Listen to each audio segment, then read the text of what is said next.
Morning. How we doing?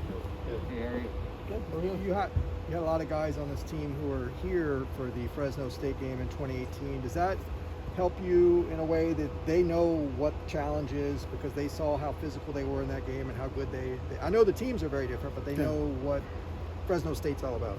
First we've ever talked about it, so got nothing to do. 2 years ago has nothing to do with what's going on now. So just turn on the tape, watch the Oregon game. That's all we need to do. So we focus on this season and this season only, and we got 3 games to look at Fresno for, and we look at the Connecticut game and the Oregon game and the Cal Poly game and formulate your plan from there and move on from there. So talking about something that happened 2 years ago is TBU. True, but useless. So we're good on that. Similar to you guys, Fresno State's run defense is pretty potent. Do you think you might have an edge with your defense going against a potent your potent offense? We don't think any edge is anything. We prepare for everything that they do schematically and prepare for their personnel. And it starts today. It starts their preparation today. So we never in a meeting saying, hey, we have an edge here or have an edge with this, or that's not kind of how we look at things. It's preparing for their schemes, both offensively, defensively, and special teams wise, and then getting that information to our players so their players have knowledge of that, and then working on our plan starting today. So that's kind of what our approach is. Do you think Samuraizo is going to be able to be available this Saturday? We'll see. It's a day-by-day thing that we'll continue to work on progress. Sam's done a nice job progressing and gotten better every day, and we expect more out of him today, but we'll see as the week goes along.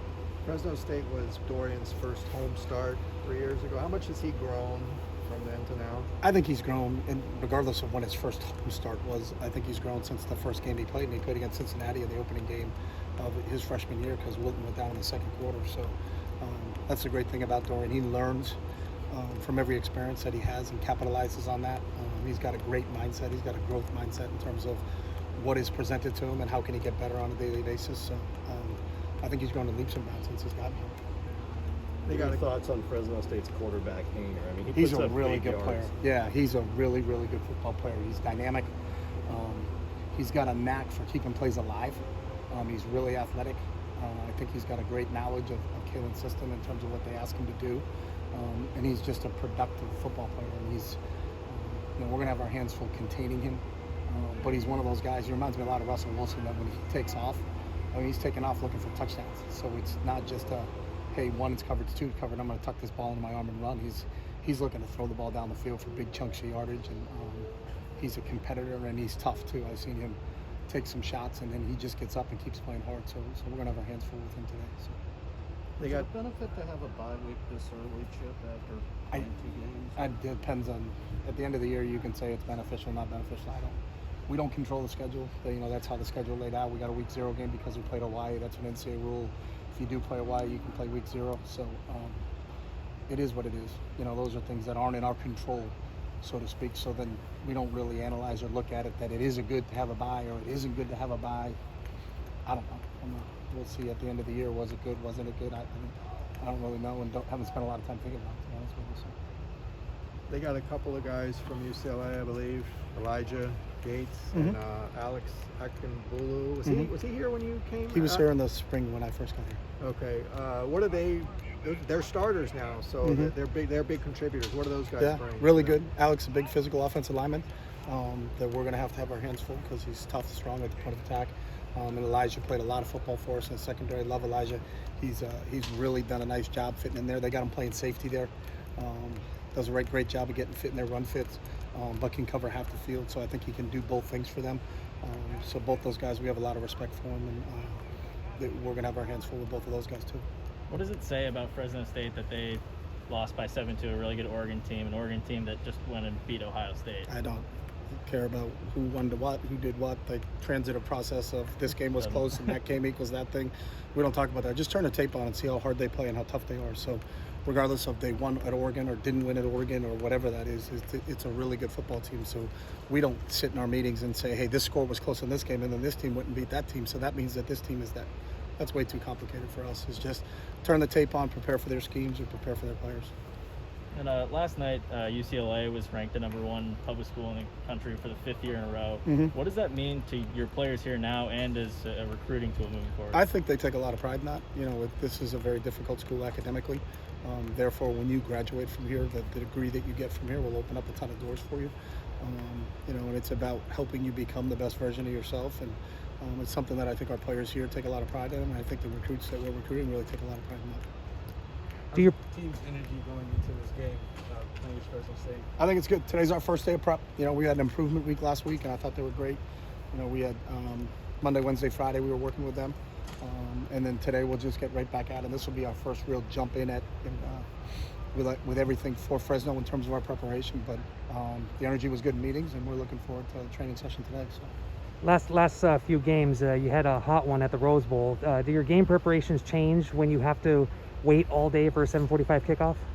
Yeah, I know the game preparation doesn't change, just what our Saturday looks like. So our Monday through Friday will be the same, and then Saturday is just a little bit different schedule because we do have that late start. So again, that's something that we don't spend a lot of time on the start, just because we don't have any control over that.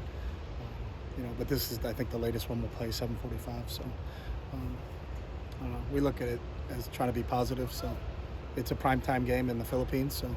Let's put on a good show for the people in Manila. So people on the East Coast aren't going to see us play, but at least people in Manila waking up Sunday morning will get a chance to watch the Bruins play. So hopefully there's some Bruins fans there. So Trying to correct that peak Manila recruiting market.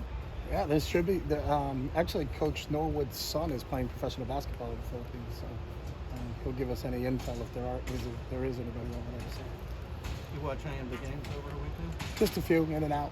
I can't. I have ADD, so I can't sit and watch whole football games. So saw bits and pieces of a few of them. So What do you think of just the conference over the weekend with Oregon's win over Ohio State? I saw some of that game. I thought Oregon looked really strong in that game.